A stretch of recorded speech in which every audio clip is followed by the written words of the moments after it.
Allahu Allahu Allahu Allah Allahu. Assalamualaikum warahmatullahi wabarakatuh.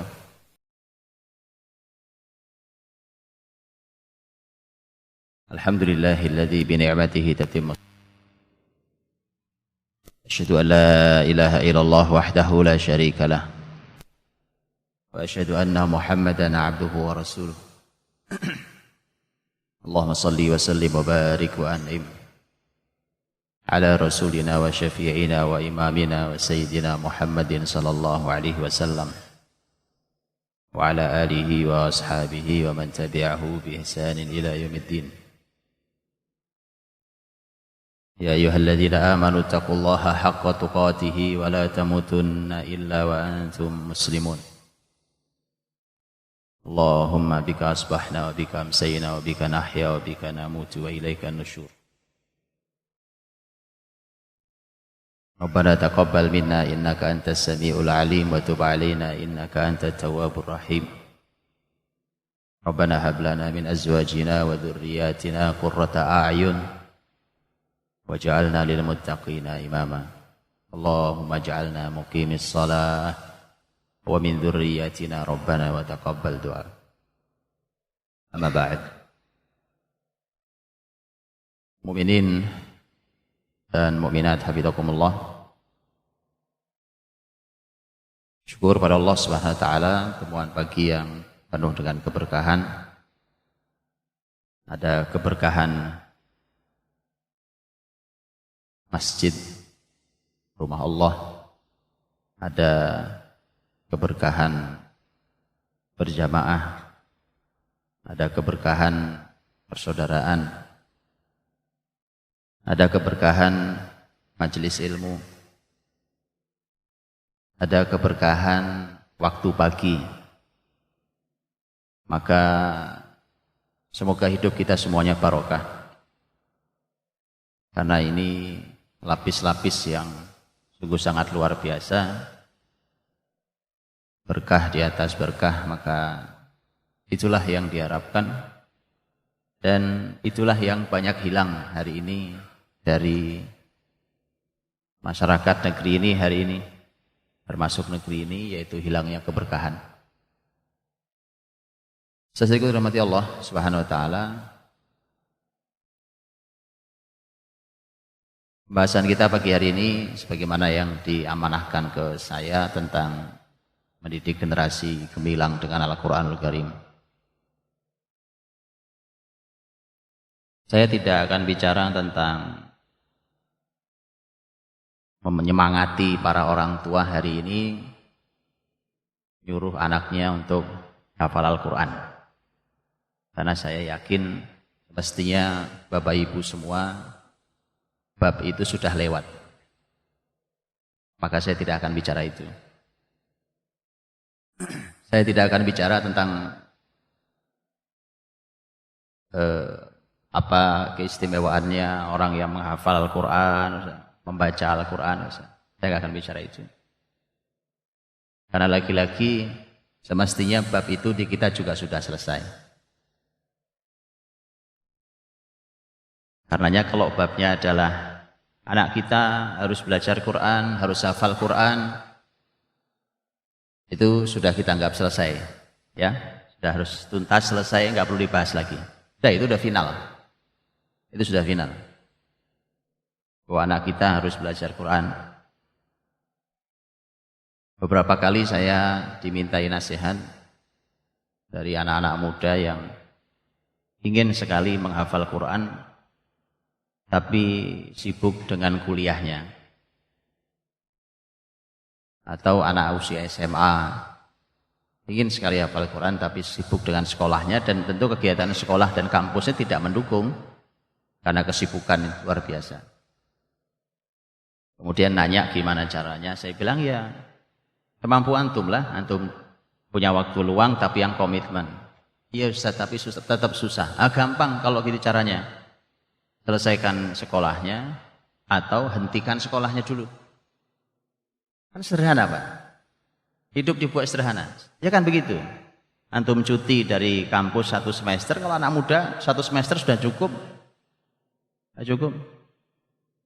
Begitu ya. Jadi bab itu sudah lewat di kita ya. Sudah lewat, kita akan bicara yang lain yang satu level di atasnya. Satu level di atasnya. Jadi mohon di pembicaraan kita hari ini adalah pembicaraan yang satu level di atas itu. Dan sekali lagi mohon sudah harus tuntas, sudah harus final bahwa anak-anak kita memang harus belajar Quran. Kalau ada yang anak-anak kita yang belum gitu ya, belum belajar Quran atau apa, itu ya kalau sudah terlambat tadi resepnya Pak. Resepnya adalah berhentiin aja dulu sekolahnya.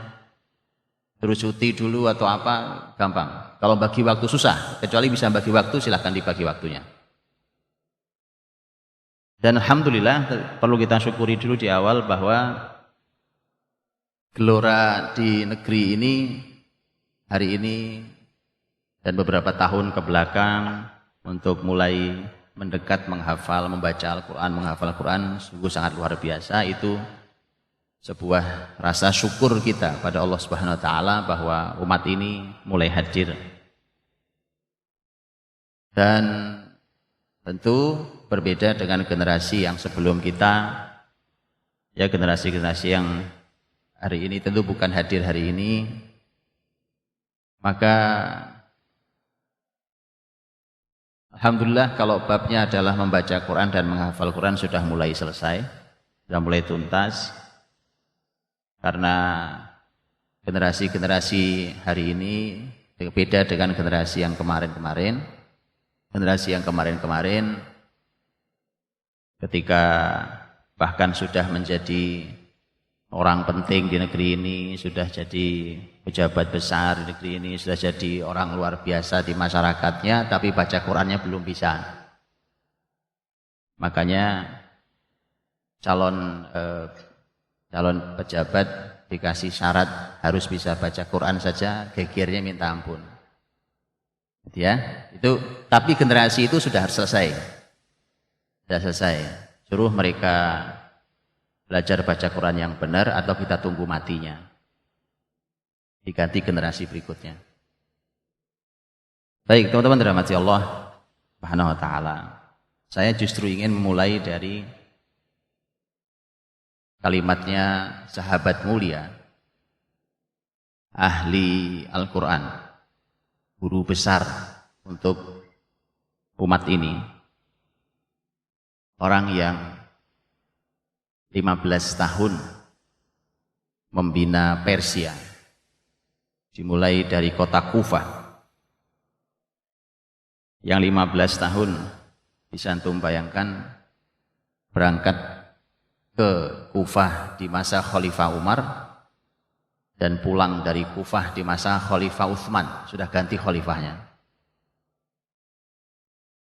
Ketika ditanya, kok kamu kembali ke Madinah, siapa yang jaga Kufah? Jawabannya, tidaklah saya tinggalkan Kufah kecuali setelah saya tinggalkan generasi yang kualitasnya seperti saya. 15 tahun. Orang yang luar biasa yaitu sahabat mulia Abdullah bin Mas'ud radhiyallahu anhu. Sahabat mulia Abdullah bin Mas'ud radhiyallahu anhu, beliau pernah berkata, kata beliau,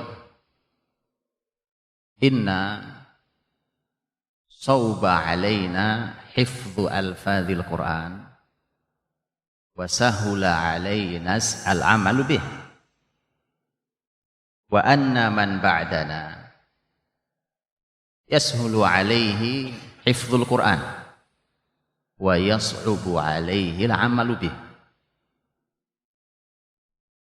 Sesungguhnya kami ini para sahabat, angkatan para sahabat, kami masyarakat ini, itu masyarakat yang susah menghafal ayat-ayat Quran itu. Bisa bayangkan ya teman-teman, orang sekelas Abdullah bin Mas'ud, guru besar Quran, di umat ini. Mengatakan kami ini masyarakat yang susah menghafal ayat-ayat Quran. Tapi dimudahkan untuk kami mengamalkannya.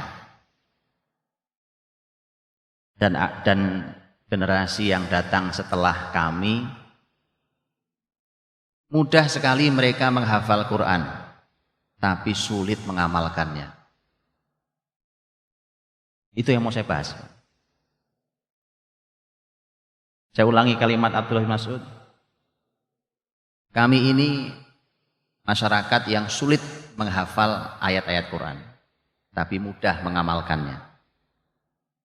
Dan sesungguhnya datang setelah kami masyarakat yang mudah menghafal Quran, tapi sulit mengamalkannya.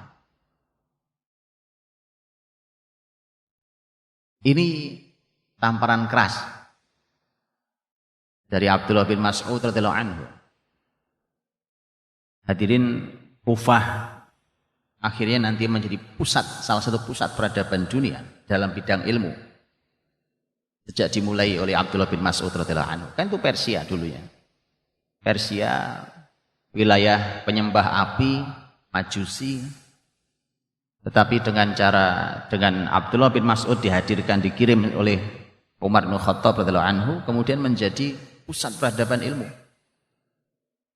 Bahkan kita tahu salah satu mercusuar ilmu Kufah adalah Imam Abu Hanifah rahimahullah ta'ala.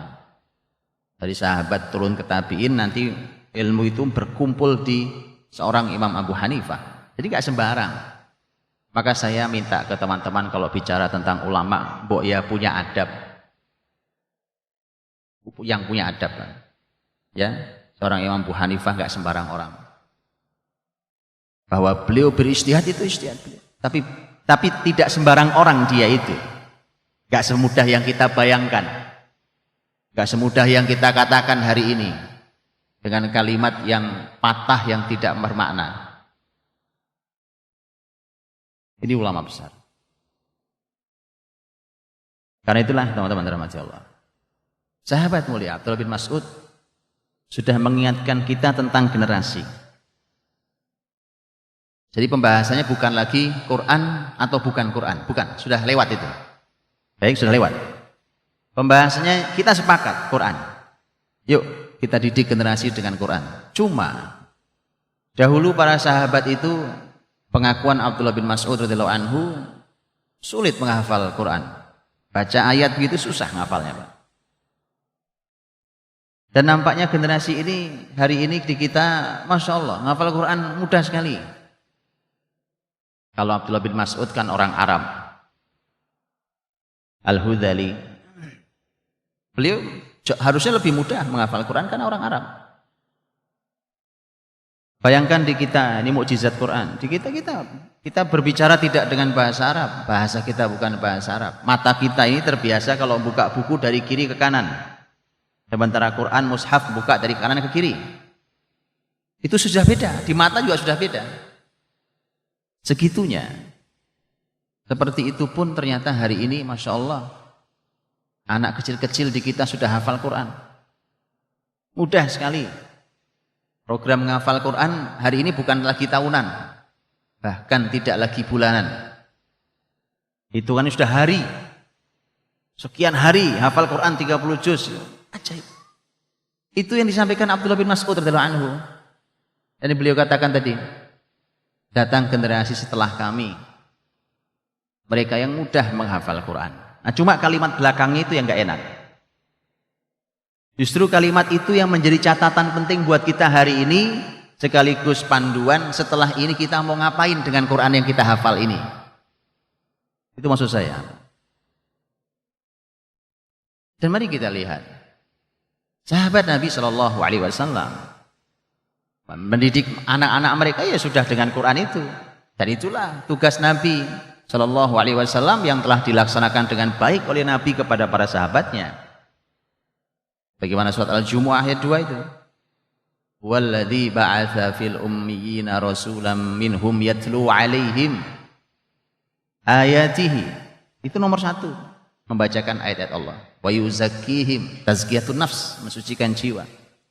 Wa yu'allimuhumul kitab, mengajarkan ilmu Alkitab, wal hikmah, mengajarkan hikmah. Wa in kanu min qablu la fi dhalalim mubin, dan dulu mereka dalam kesesatan nyata. Itu artinya begini, bahwa generasi ini pertama harus dididik, dan target pendidikan nomor 1 mengeluarkan generasi dari kesesatan yang nyata. Maka kalau sekolahnya sudah sampai gelar profesor tapi masih nyimpen jimat, itu gagal pendidikan namanya. Paham? Itu sesat masih. Orang gelar doktor, orang luar biasa, sekolah kemana-mana, dia keliling bumi tentang ilmu, tapi masih sesat pemikirannya, gagal pendidikannya. Al-Jumu'ah ayat 2 tadi itu. Karena harusnya masyarakat wa in kanu min qablu la fi dhalalim mubin, bahwa dulu mereka dalam kesesatan nyata itu selesai dengan 4 poin yang ditugaskan pada Nabi Shallallahu Alaihi Wasallam.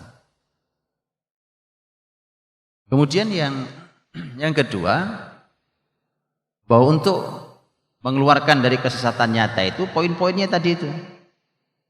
Poin-poinnya tadi seperti itu, dan dimulai dengan yatlu alaihim ayatihi. Bacakan ayat-ayat Allah. Nabi tugasnya membacakan ayat kepada para sahabatnya tugasnya membaca ayat sendiri nantinya dan mengajarkan juga ke orang lain. Cuma teman-teman kata membaca, kata tilawah versi zaman sahabat ketika ayat ini turun.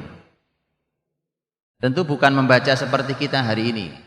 Kalau kita membaca ya buka mushafnya atau buka aplikasi, ya buka mushaf di aplikasi atau apapun, tapi jelas baca, itu namanya membaca. Zaman dulu para sahabat apa yang dibaca? Apa yang dibaca? Enggak ada mushaf. Bahkan zaman Khalifah Utsman saja, bayangkan sudah Khalifah yang ketiga, zaman Khalifah Utsman saja itu seantero kekhilafahan, mushaf dicetak hanya 5 biji, Pak. 5 eksemplar tok, seantero kekhilafahan. Ada yang mengatakan 6, ada yang mengatakan 5. Cuma segitu, ya, cuma segitunya itu.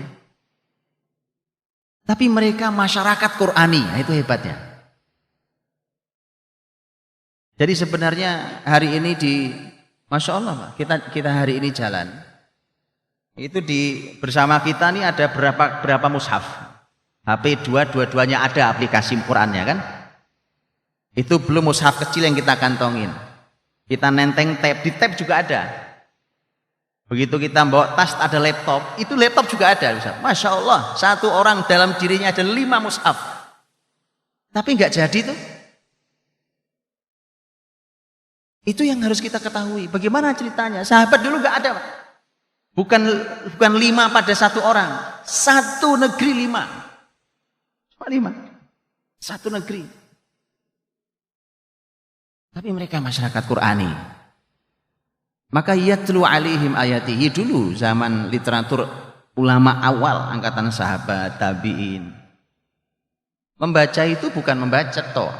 Membaca itu include di dalamnya menghafal.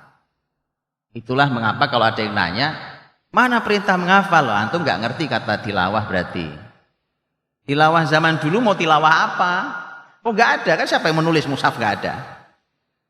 Nggak ada mushaf. Jadi kalau sahabat disebutkan sahabat fulan sedang baca Quran, fulan sedang sholat panjang baca Qurannya, gimana bacanya memangnya? Begitu dia membaca dengan dia hafal, maka tilawah include di dalamnya menghafal. Nah yatlu alaihim ayatihi wa yuzakkihim, karena memang setelah tilawah itu harus segera berpindah pada proses berikutnya, Pak.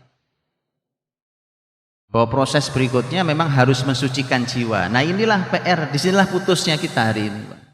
Putusnya bahwa Quran ternyata tidak berfungsi pada tazkiyatun nafs, tidak berfungsi pada persisian jiwa. Maka ketika Abdullah bin Mas'ud radhiyallahu anhu menyampaikan itu, dan beliau mengatakan bahwa kami kok sulit menghafal Qur'annya tapi mudah mengamalkannya, itu bukan berarti mereka nggak hafal Qur'an, wah jangan salah. Itu para penghafal Qur'an semua. Tapi itulah yang beliau rasakan dengan generasi setelahnya. Maka hadirin jangan putus bahwa hari ini dilanjutkan menghafal Qur'annya, membaca Qur'annya, tapi kemudian setelah itu ada PR mengamalkannya. Kalimat itu sebenarnya sudah sering kita dengar. Tapi bagaimana Quran itu hadir menjadi sesuatu yang diamalkan, nah ini yang mau kita sampaikan. Dalam Musnad Ahmad diriwayatkan tentang kisah ajaib.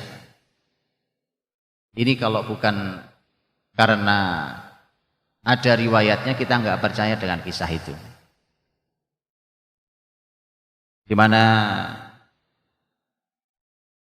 Rasulullah Shallallahu Alaihi Wasallam dan para sahabat selepas perjalanan jihad mereka,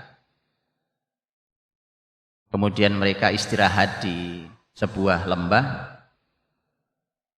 Beristirahat di sebuah lembah itu, Nabi sering istirahat kalau pulang jihad di sebuah lembah, Pak.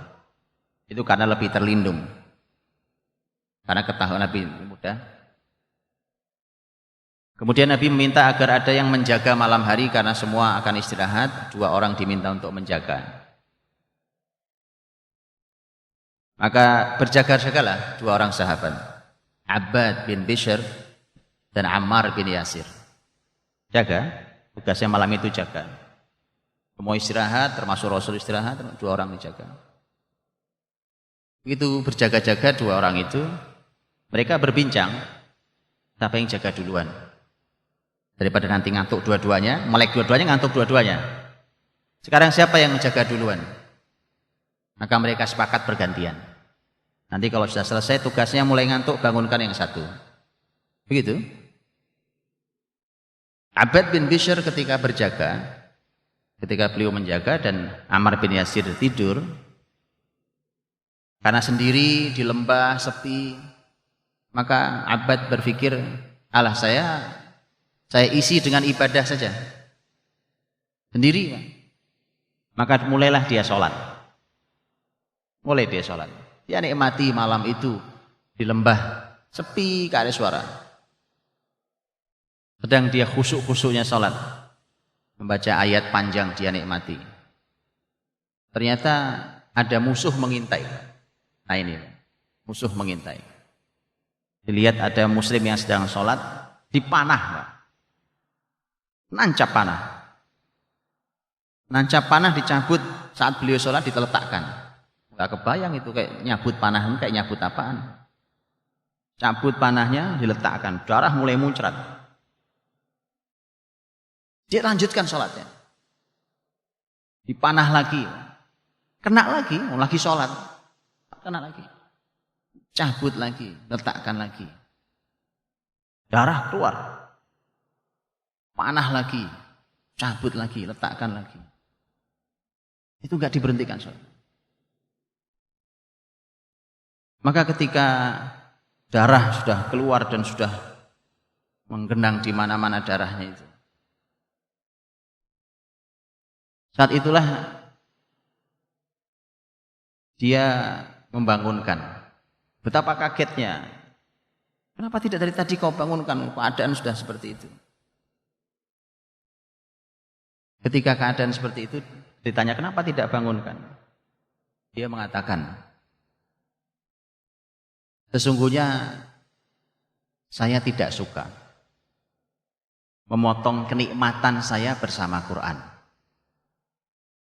Panah-panah gitu ya, tapi saya tidak suka memotong kenikmatan saya bersama Quran. Ini cuma contoh, begitu sahabat itu. Sama Quran itu sampai begitunya. Makanya nggak masuk hari ini. Kalau orang ngafal Quran, ya kan, cuma pengen lomba tahfidz sana sini, musabaqah tilawatil Quran, musabaqah hifdzil Quran, musabaqah levelnya kota, provinsi, nasional, internasional, ujungnya hadiahnya umroh. Bukan tidak boleh, saya tidak bicara itu hukumnya haram, itu hukum lain ceritanya. Saya cuma ingin sampaikan hati-hati, Pak. Generasi dengan generasi dengan keadaan seperti hari ini. Apalagi kalau lomba itu harus masuk ke media. Masuk ke media, Pak. Saya lebih khawatir lagi. Jujur saya mohon maaf, saya lebih khawatir lagi. Masuk ke TV nasional. Anak kecil-kecil tuh izinkan saya agak berbeda dengan mungkin hadirin. Pertama, saya ngerti TV, itu pertama. Kalau Bapak Ibu nggak tahu nanti saya kabari. Kayak apa dalamnya TV, Pak. Betapa ruwetnya kabel di dalam TV itu ya. Nanti saya tunjukkan. Kalau tidak tahu saya beritahu nanti Pak kapan-kapan. Ya. Kemudian generasi yang baru tunas ini, baru tumbuh tunas ini. Mengerikan ketika bergeser visi dan niatnya. Mengerikan ketika mereka disibukkan dengan gebiar keterkenalan. Keterkenalan itu sebuah fitnah sendiri. Ya. Jadi sudahlah. Lihat para sahabat Nabi SAW mendidik dirinya dan generasi mereka dengan Quran. Quran untuk hidup, di dalam hidup mereka hadir, Pak. Teguran tadi itu bahwa Quran dihafal, hanya dihafal, tidak berefek pada amal keseharian. Itu masalahnya. Bukankah sesatnya orang-orang Khawarij? Itu kan Nabi sampaikan karena ini kan faktornya, Pak. Yaqra'unal Qur'an wa la yujawizu hanajirahum. Orang Khawarij itu hafal Quran. Orang-orang Khawarij itu, kalau bicara kalau nggak Quran nggak saya terima. Ente ngomong apa? Pakai logika, nggak masuk di saya Qurani. Dia bacakan ayatnya, dia hafal, dia tahu dalilnya, dia sampaikan ini isinya, ini artinya. Tapi itu cuma di sini paling jauh, Pak. Nggak pernah turun ke hatinya. Dia cuma ahli dalam masalah debat tentang Quran, hafalan dan isinya. Nabi sudah katakan itu kan, bahwa mereka cuma baca tapi nggak pernah melewati tenggorokan mereka. Jadi ini sudah Nabi ingatkan. Memang akan ada masyarakat seperti itu tuh memang ada. Abdullah bin Abbas radhiyallahu anhu ketika masuk ke sebuah masjid Kufah, masjid besar, diisi oleh 6.000 orang. 6 kali lipat inilah. Jumlah yang hadir 6.000 orang. Sebutkan 6.000 orang. Abdullah bin Abbas ingin dialog, diskusi, debat dengan orang-orang Khawarij. Itu semua Khawarij, kelompok sesat. Maka Abdullah bin Abbas mengatakan, begitu saya masuk, saya melihat betul sebuah masyarakat yang sangat terlihat bekas sujud dan bekas sholat mereka. Abdullah bin Abbas mengatakan itu. Tapi sesat semua, 6.000-nya sesat semua. Begitu maksud saya, Pak. Tapi antum tidak boleh salah paham di sini, karena saya sudah tahu ini nggak akan salah paham. Di luar masih ada suka salah paham. Kalau gitu nggak ada gunanya Pak sholat, itu salah lagi. Kalau gitu nggak ada gunanya Pak ngafal Quran, itu lebih kacau lagi orang itu. Nah itu udah selesai, di sini udah nggak perlu itu. Saya cuma ingin kita naik lebih tinggi lagi, Pak. Sudah selesai, tadi sudah bilang di awal ya, saya ulangi lagi bahwa sudah selesai. Urusan membaca, iya. Belajar baca, iya. Ngafal, iya. 30 juz, yuk selesai 30 juz. Kalau perlu ambil sanad, yuk ambil sanad. Ngapain lagi setelah itu? Itu maksud saya hari ini. Ya kalau yang begitu sudah, Masya Allah sudah banyak disampaikan dan kita sudah punya kesadaran itu. Jadi dirahmati Allah. Maka kisah sahabat yang tadi saya sampaikan di dalam Musnad Ahmad rahimahullah ta'ala, sungguh luar biasa. Bagaimana mereka berinteraksi dengan Qur'annya. Quran itu kenikmatan, Pak. Bagaimana mereka menikmati Quran mereka. Itu apa susahnya sih menghentikan wong itu panah sudah nancap darah bercucuran. Nyabut panah emangnya nyabut apaan, Pak? Emang panah bentuknya bagaimana? Dicabut gitu emang nggak lepas dagingnya. Tapi itulah sahabat. Kenikmatan mereka terhadap Quran tidak mau diganggu oleh apapun. Dan kita semua tahu itu. Makanya Abdullah bin Mas'ud juga yang menyampaikan kepada para ahli Al-Quran, yang bagi li ahamilil Quran, li ahli Quran, hendaknya para ahli Quran itu mengetahui ya'rifu bil laili idzin nasu naimun. Dia tahu malam harinya harus ngapain saat semua orang tidur. Jadi artinya dia harus tahu orang Quran harus ngapain. Saat malam hari orang tidur, saat siang hari orang lagi bermain, saat mereka sedang, masyarakat lain sedang tertawa terbahak-bahak, ahli Quran harus tahu apa yang harus dilakukannya untuk dirinya. Sampaikan itu. Dari mulai Quran berfungsi pada dirinya, itu dididik pada dirinya tadi. Kuncinya adalah sahabat itu ketika Quran mereka diajari oleh Nabi, bahkan kita semua tahu Nabi SAW tidak mengajari kami lebih dari 10 ayat. Jadi memang dulu konsep pendidikan sahabat itu ngajarinya pelan-pelan Pak. Gak lebih dari 10 ayat. Nanti ditambahi lagi oleh Nabi kalau 10 ayat ini sudah kita laksanakan. Dibaca sudah, dihafal iya, kemudian dilaksanakan baru dia tambahi lagi ilmunya. Masya Allah Pak.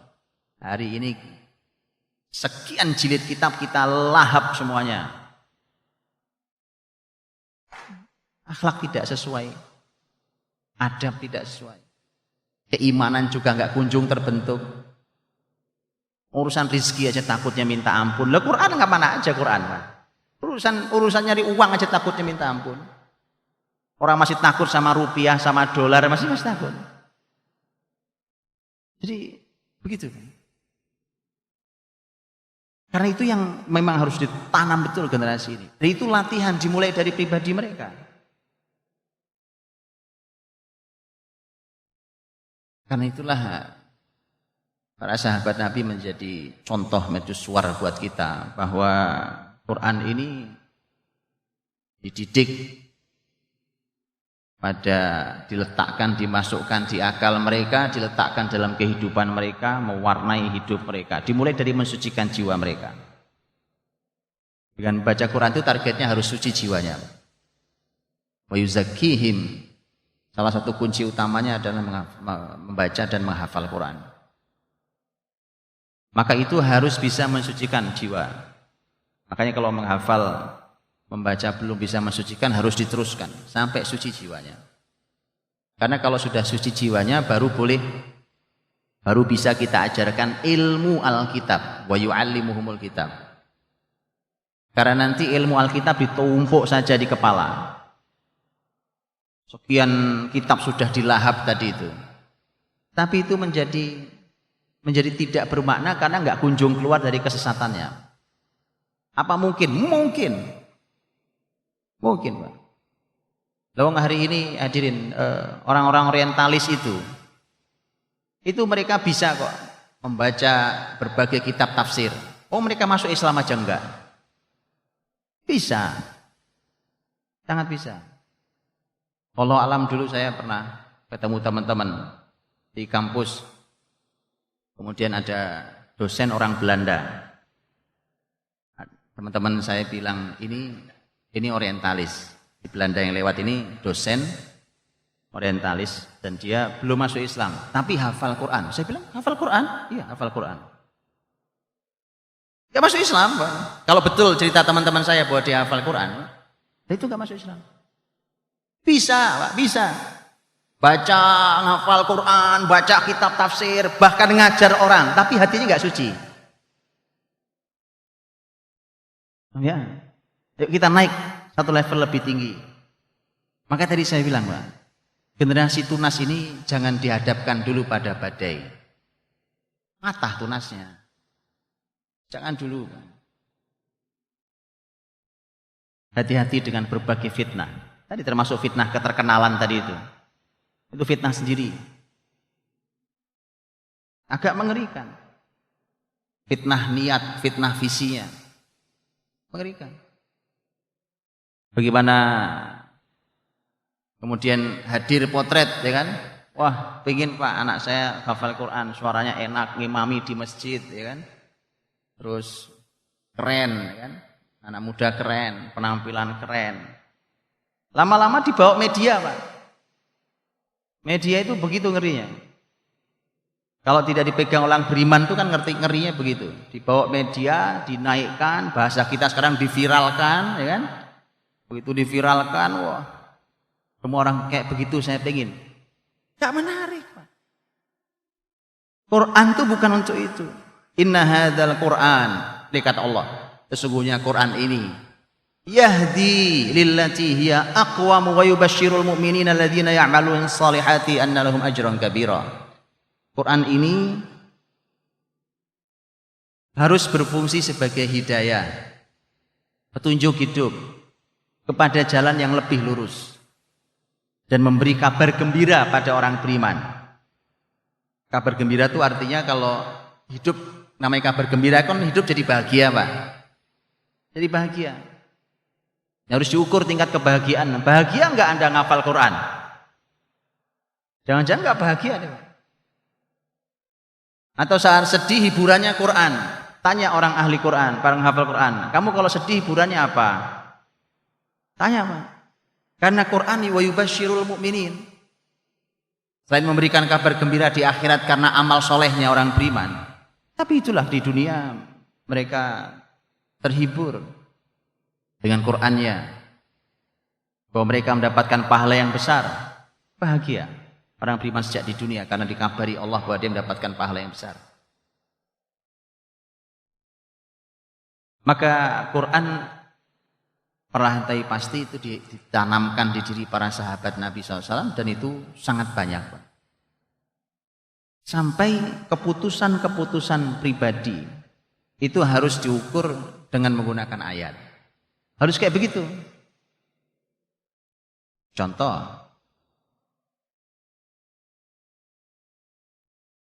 ketika kisah Julaibib, sahabat Nabi SAW, Julaibib pemuda belum nikah, pemuda lajang belum nikah, dan Julaibib secara penampilan tidak ada akhwat yang tertarik, Pak. Orangnya berkulit hitam, berambut keriting, penampilan tidak menarik sama sekali. Nabi SAW mengatakan pada Julaibib, Julaibib pergi ke rumahnya itu, orang Ansor bapak itu, sampaikan bahwa aku melamarkan putrinya untukmu. Mau dinikahkan sama Nabi SAW. Bahkan Nabi SAW juga pernah nyampaikan pada sang suami, sang Julaibib. Kata suaminya agak kaget, kok Julaibib enggak yang lain untuk putri saya. Sang ayah, sang ibu, ayahnya pulang menyampaikan pada istrinya. Istrinya juga lebih kaget lagi, kenapa Julaibib, kenapa bukan yang lain. Bapak ibunya lagi berbincang, lagi membicarakan kenapa Julaibib yang dikirim Nabi, bukan yang lain. Putrinya mendengar, Pak. Dari dalam itu putrinya dengar, bapak ibunya lagi ngobrolin itu, lamaran itu. Putrinya yang membacakan ayat. Putrinya membacakan ayat. Oh gitu, Pak. Jadi keputusan rumit. Bayangkan ini wanita cantik, wanita mulia, kemudian yang dikirimi Nabi kok ya Julaibib, enggak yang lain. Wajah penampilannya enggak cocok banget sama putri kita. Wa ma kana lil mu'mini wala mu'minatin idza qadallahu wa rasuluhu amran ay yakuna lahumul khiyaratu min amrihim. Orang beriman itu kalau Allah Rasulnya sudah memutuskan perkara sudah enggak punya pilihan. Itu kata putrinya. Sampai jadi keputusan hidupnya. Terima, nikah mereka. Justru arti itulah sahabat Nabi SAW. Dan begitulah bahwa Quran bekerja pada generasi, individu-individu, orang per orang. Dan mereka selalu bertanya pada Quran. Ketika naik umpamanya levelnya level keluarga. Itu individu kemudian nikah punya keluarga gitu. Keputusannya juga diserahkan kepada Al-Qur'an Karim. Umpamanya masalah berat yang menyebabkan turunnya surat Al-Mujadilah atau Al-Mujadalah ayat 1 itu. Tentang ayat zihar. Ayat zihar. Datang wanita itu. Datang ke Rasul sallallahu alaihi wasallam. Itu datang mengatakan, "Ya Rasulullah, zauji, suami saya, dulu perut saya ini menjadi tempat untuk anaknya, rahim saya. Kemudian anaknya, suami saya itu pun menyusu dari susuan saya. Tapi ketika usia saya sudah tua, kemudian dia mendihar saya." Dalam fikih kalimat dihar terkenal, "Anti ka dhahri ummi." Kau seperti punggung ibu saya. Yang itu maknanya begini, bahasa Solonya, kamu haram buat saya. Seperti haramnya ibu saya pada saya. Itu urusan keluarga, Pak. Datang ke Rasul minta solusi. Ngobrolnya di rumah Aisyah, karena Rasul waktu itu sedang ada di rumah Aisyah radhiyallahu anha. Di ruang tamu, karena semua rumah Nabi, rumah istri-istri Nabi itu rumahnya satu kotak begitu. Di dalam itu ada dua, satu kamar, yang satu ruang nerima tamu. Cuma itu isinya. Ya, ada satu kamar dan satu nerima tamu. Jadi kalau Nabi lagi nerima tamu, tentu yang di kamar kedengeran. Tapi tadi, Allah, ketika wanita datang mengadu ke Nabi ngobrol di ruang tamu, Aisyah di dalam kamarnya. Kata Aisyah, saya kadang dengar, kadang nggak dengar suaranya. Karena kadang namanya orang perempuan lagi sedih, Pak. Mengadukan masalahnya kadang suaranya tinggi, kadang rendah, gitu ya. Sedih. Tapi Allah berfirman, laqad sami'a Allahu qaulal lati tujadiluka fi zawjiha. Tapi Allah dengar. Makanya Aisyah mengatakan, heran saya yang cuma di sebelah kamar saja enggak dengar semua kalimat ini, tapi Allah di atas langit yang 7 sana dengar. Qad sami'a Allah. Turun ayat memberikan solusinya. Jadi keputusan yang dibuat. Dan itu kemudian mereka taati. Dalam urusan aktivitas harian juga demikian. Sahabat Nabi Shallallahu Alaihi Wasallam. Mereka aktivitas apapun itu. Mereka cari uang, mereka ke pasar, mereka ke kebun, mereka ditanyakan pada Quran. Quran bicara apa? Tanyakan pada Al-Quran. Sampai nanti mereka memimpin negara. Tapi sulit. Kalau tiba-tiba Anda bicara, ayo negara ini kita Qurankan. Gimana wong dia nggak ngerti? Secara pribadi aja mereka belum kagum dengan Qurannya. Belum kagum dengan Qurannya, Pak. Itu kan proses sahabat dimulai dari dirinya. Begitu mereka kagum, mereka cinta, mereka pokoknya kalau nggak Quran saya pengen ini solusi ini Qurani. Begitu sampai di keluarga, sampai di aktivitas mereka dan seterusnya. Sampai nanti ketika sudah level berikutnya mereka punya amanah negara. Sepeninggal Rasul kan mereka mimpin negara, Pak. Dan negaranya bukan negara kecil. Zaman Abu Bakar saja negaranya 1 jazirah Arab sekarang. 1 jazirah Arab sekarang itu 7 negara, Pak. Sekarang Saudi yang paling besar, tapi bukan satu-satunya, 1 jazirah Arab. Itu zaman Abu Bakar sudah sebesar itu. Zaman Umar jangan tanya lagi, Persia sudah tutup, Romawi bagian Syam sudah selesai, sudah masuk ke Mesir, nyebrang sampai sudah ke arah barat sampai ke Libya. Segede itu negaranya. Nah itu negara harus diurusi pakai Quran. Maka semua hal diputuskan dengan Quran. Tapi prosesnya memang sudah sekian lama mereka bergaul dengan Quran dalam hari-hari mereka. Umar radhiyallahu anhu ngaji surat Al-Baqarah 12 tahun. 12 tahun. Anaknya yaitu Abdullah bin Umar ngaji Al-Baqarah 8 tahun. Karena lama Masya Allah. Jadi matang betul mereka ngaji Quran itu sampai praktek. Bukan wawasan lewat fakofah. Harus dimulai. Bertahap kita mulai. Maka mereka bergaul dengan Quran sedemikian luar biasanya. Dimulai dari tadi untuk mensucikan jiwanya. Sebagai pelipur laranya, sebagai penghiburnya, sebagai penyemangatnya, sebagai sumber inspirasi, sebagai sumber solusi untuk kehidupan pribadi, keluarga, dan seterusnya sampai urusan negara. Maka ketika dalam Sahih Muslim ketika dialognya Umar radhiyallahu anhu sang khalifah dengan pemimpin Mekah. Karena waktu Umar berangkat dari Madinah menuju ke Mekah, disambut oleh pemimpin Mekah ketemu di wilayah namanya Usfan. Di sebuah tempat antara Mekah Madinah namanya Usfan. Begitu ketemu, Umar bertanya, "Man tuwalli ala ahlil wadi?"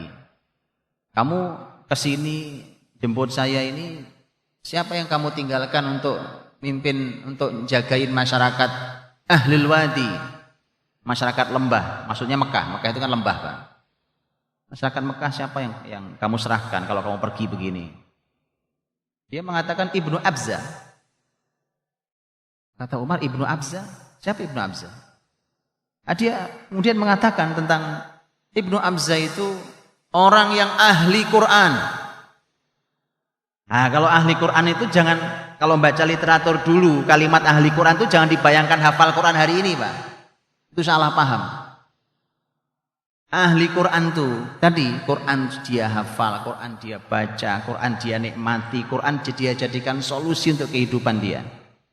Ahli Quran. Itu Ibnu Abza. Padahal Ibnu Abza itu maula min mawalina. Dia hanya mantan budak di kami. Itu bukti bahwa Quran mengangkat seseorang, siapapun dia, walau dia hanya seorang mantan budak, tapi dengan Quran Allah muliakan, Allah naikkan setinggi-tinggi derajatnya. Dan dikuatkan oleh Umar radhiyallahu anhu. Karena Umar menguatkan, "Ama tasma' qaula nabiyyik, innallaha yarfa'u bihadzal kitabi aqwaman wa yadh'u bihim akharin." Sesungguhnya Allah mengangkat masyarakat dengan Quran, Allah jatuhkan juga dengan Quran. Makanya bukti kebangkitan itu kalau Quran, itu bukti kebangkitan. Makanya ini kabar gembira bahwa masyarakat keluarga mukmin hari ini mulai mencintai Quran segala macam, itu kabar gembira luar biasa. Jadi itu menjadi tolak ukur zaman dulu milih pemimpin. Tentu bukan satu-satunya ukuran, tapi menjadi tolak ukur. Lihat itu, kota diserahkan pada mantan budak. Loh, kok kamu serahkan ke mantan budak? Namanya mantan budak, Pak, antum tahu lah, stratanya rendah dulunya. Rendah, namanya mantan budak, jangankan mendapat kesempatan belajar banyak, itu kesempatan hidup saja susah. Apalagi kesempatan belajar, terlalu jauh. Tapi tadilah, tunggu sangat luar biasa ketika ternyata itu ahlul Quran. Jadi dirahmati Allah. Keputusan-keputusan besar di negeri pun kemudian menjadi keputusannya melalui Quran. Begitu yang bisa kita lihat. Kita lihat bahkan akhirnya Quran itu menjadi lisan mereka. Hari-hari itu menjadi lisan mereka Quran itu. Jadi Quran itu betul-betul membaur. Makanya menjadi aneh ketika ini ahlul Quran katanya, atau bahasa pasnya hari ini penghafal Quran. Tapi lisannya yang keluar bukan Quran apa? Bicara sehari-hari, yang keluar lagu, yang keluar nasyid, yang keluar apalagi yang lain, pembicaraan obrolannya apa, itu yang nggak sinkron. Nggak sinkron. Dulu kalau di dalam bahasa Arab itu ada istilah namanya iktibas. Iktibas itu sebenarnya ngomong biasa, ngobrol, tapi ada nukilan ayat di dalam pembicaraan biasa itu. Itu saking mereka sudah akrab bersama Qur'annya sehingga kalimatnya seperti itu. Inilah PR-nya kita semua. Maka dari itu hadirin dirahmati Allah Subhanahu wa taala, maka tinggal PR-nya adalah hari ini. Mari kita lanjutkan kebaikan ini, di mana generasi ini kita harus sudah sepakat, sudah selesai Pak, bahwa generasi ini harus lebih baik dari kita, itu satu, itu sepakat kita. Bahwa mereka harus belajar Quran dengan serius, itu sepakat. Kalau generasi kita dianugerahi satu keluarga semua penghafal Quran, wah itu bukti kebangkitan di keluarga kita. Ya. Tapi setelah itu tunas yang baik itu jangan dihancurkan, Pak. Jangan dihancurkan dengan visi-visi yang pendek. Yang tadi saya bilang, Pak, jangan. Ya, kenapa ngafal Quran? Keren, Pak. Ngafal Quran keren. Kenapa ngafal Quran? Biar bisa ikut lomba, Pak. Jadi yang begini-gini teman-teman, visi-visi pendek ini membahayakan. Quran itu jadi kehidupan mereka. Kalau berbincang dengan ahlu Quran itu jadi enak, Pak. Generasi itu diajak ngobrol dengan Quran. Caranya gampang, Pak. Memang bapak ibunya harus ngerti Quran juga. Sehingga obrolannya itu latihannya dengan Quran, Pak. Ngobrolnya dengan Quran. Umpamanya membahas apa nih? Kalau dengan anak penghafal Quran mudah. Umpamanya membahas kasus saudara kita di Rohingya. Kamu muslim di Rohingya. Mau bicara tentang apa? Mau kita ingin menanamkan apa? Umpamanya menanamkan tentang ukhuwah, menanamkan tentang kepedulian, menanamkan tentang apa? Pakai ayat Qur'annya. Itu menjadi obrolan hari-hari. Ketika umpamanya kita mau menanamkan bahwa orang beriman itu dimanapun negerinya nggak terbatas. Karena ayat innamal mu'minuna ikhwah. Faslihu baina akhwaikum. Ini maksudnya ikhwah, kalau kita beriman, masyarakat Rohingya beriman, enggak ada yang membatasi wilayah walau negerinya berjauhan dengan kita. Bahwa mereka adalah saudara buat kita. Namanya saudara itu kata Nabi, al-muslimu akhul muslim. Muslim itu saudaranya muslim. Saling membantu, saling ini tidak boleh saling menzalimi dan seterusnya. Maka itu menjadi pembicaraan hari-hari. Pembahasan apa menjadi pembahasan hari-hari. Nah, hadirin dirahmati Allah Subhanahu wa taala, begitulah nanti sampai mereka harus dilatih untuk memecahkan permasalahan apapun itu dengan melihat panduan Allah Subhanahu wa taala. Ketika nanti mereka menjadi ilmuwan, mereka mengambil peran-peran mereka di masyarakat di berbagai peran, di berbagai bidang yang ada, kepala mereka, hati mereka itu ketinggal di Quran, Pak. Ketika tertinggal di Quran, begitu di bidangnya dia menjumpai masalah, dia akan nanya, di Quran apa ya solusinya? Umpamanya dia seorang ahli kesehatan, umpamanya ahli kesehatan, kan tentu banyak masalah yang harus diselesaikan di dunia kesehatan. Dia mikir Quran apa ya, bicara Quran tentang apa ya, tentang kesehatan ini, untuk solusinya apa? Ketika bicara tentang dunia perdagangan, begitu, dunia pertanian, apa solusinya apa sebenarnya? Kan hari ini masalah di mana-mana, solusi nggak ada, Pak. Masalah di mana-mana, solusi nggak ada. Umpamanya masalah sosial, masalah keamanan, masalah masyarakat ini dan seterusnya. Itu perlu orang-orang yang hidup dengan Quran, yang mereka tahu ilmu Al-Qur'annya, kemudian ini solusinya sampai dia tahu mentahapinya, tahapannya seperti apa. Karenanya ini memang harus dilatih. Generasi seperti ini harus dilatih. Saya kasih contoh, Pak. Saya kasih contoh. Al-Khwarizmi rahimahullah ta'ala. Itu nulis buku yang jadi ilmu yang sekarang sudah ditiadakan namanya. Ilmu Al-Jabar. Ya kan? Tahu Al-Jabar? Generasi muda nggak manggut-manggut karena nggak tahu. Yang manggut-manggut yang tua. Ketahuan, karena memang antum nggak zamannya sekarang. Kasihan antum ini memang. Memang kasihan saya Pak, beberapa ilmu yang keren di orang-orang tua. Itu top-top ilmunya zaman dulu. Betul ya Pak? Dulu namanya ilmu aljabar Pak.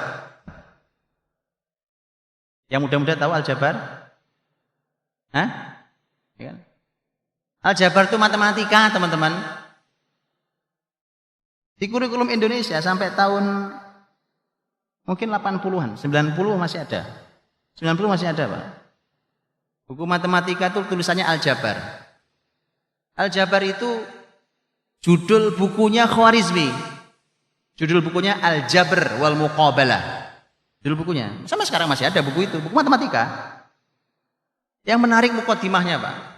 Selain isinya, di mukaddimahnya beliau mengatakan, "Mengapa saya tulis buku ini? Mengapa saya tulis buku ini? Mengapa saya perlu memudahkan matematika ini? Karena dulu matematika Yunani dan matematika India dikenal rumit. Rumit sekali. Nah, Al-Khwarizmi itu sudah memudahkan matematika. Nah, jadi kalau hari ini antum nampaknya kesulitan dengan matematika, jangan-jangan matematika Yunani sama India itu Pak. Jangan-jangan. Al-Khwarizmi mengatakan di mukaddimahnya bahwa mengapa saya tulis buku ini? Saya mudahkan matematika dengan cara ini. Karena sebagian ibadah muslimin harus menggunakan ilmu matematika. Contohnya faraid, wasiat, dan seterusnya. Di mana Khwarizmi hidup saat menulis? Artinya beliau hadir di dalam hidupnya itu Pak. Dia hadir waktu nulis matematika itu. Di kepalanya pasti hadir Quran. Karena surat An-Nisa ayat 11, 12, 176 itu bicara matematika. Pembagian ilmu pembagian warisan. Ilmu faraid. Makanya hadirlah Al-Khwarizmi menulis itu tujuannya. Andai hari ini guru matematika yang ada di kepalanya itu, Pak. Begitu apa enggak ya? Guru matematika ada di sini? Jadi hadir di kepalanya, kenapa saya ajar ini? Khwarizmi Pak, pakarnya matematika, puncak matematika itu, Al-Khwarizmi. Dunia ini berhutang jasa kepada Khwarizmi, bahkan Khwarizmi memudahkan dengan membuat angka 1, 2, 3, 4 yang kita kenal angka Latin. Itu bukan angka Latin, itu angkanya Khwarizmi. Bahkan angka 0 yang bulat.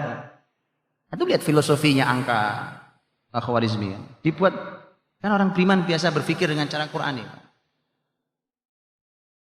Khwarizmi membuat angka 1, 2, 3 itu berdasarkan sudut. Ya, antum pelajarilah itu ya. Kalau 1, 1 sudut, 2, 2 sudut, 3, 3 sudut, 7 ya 7 sudut, 9 ya 9 sudut. Makanya 0 bulat nggak ada sudutnya.